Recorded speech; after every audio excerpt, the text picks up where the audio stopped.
खूपच सुंदर आणि भावस्पर्शी कथा आहे ही। कठीण काळात जेव्हा शब्द अपुरे पडतात तेव्हा केवळ श्रद्धा आणि सकारात्मकता आपल्याला सावरतात। खूपच सुंदर आणि सकारात्मक विचार मांडले आहेत। कठीण काळातून जात असताना भरोसा आणि धैर्य नक्कीच नवी उमेद देतो। ती हृदयस्पर्शी कथा। संध्याकाळची वेळ होती, घरात माणसं होती पण मन एकटंच होतं।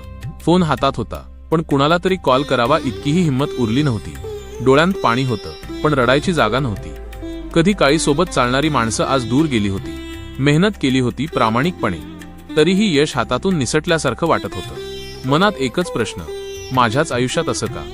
त्या रात्री शांततेत बसून त्याने फक्त एक वाक्य मनात म्हटलं, स्वामी आता मला सांभाळ।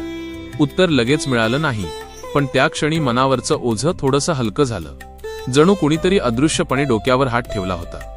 दुसऱ्या दिवशी परिस्थिती बदलली नाही, लोकही लगेच परत आले नाहीत, पण आत काहीतरी बदललं होतं। आशा जागी झाली होती, कारण स्वामी संकट दूर करत नाहीत, आधी ते माणसाला मजबूत करतात। आणि जेव्हा माणूस आतून मजबूत होतो तेव्हा आयुष्य हळूहळू नमते घेतं।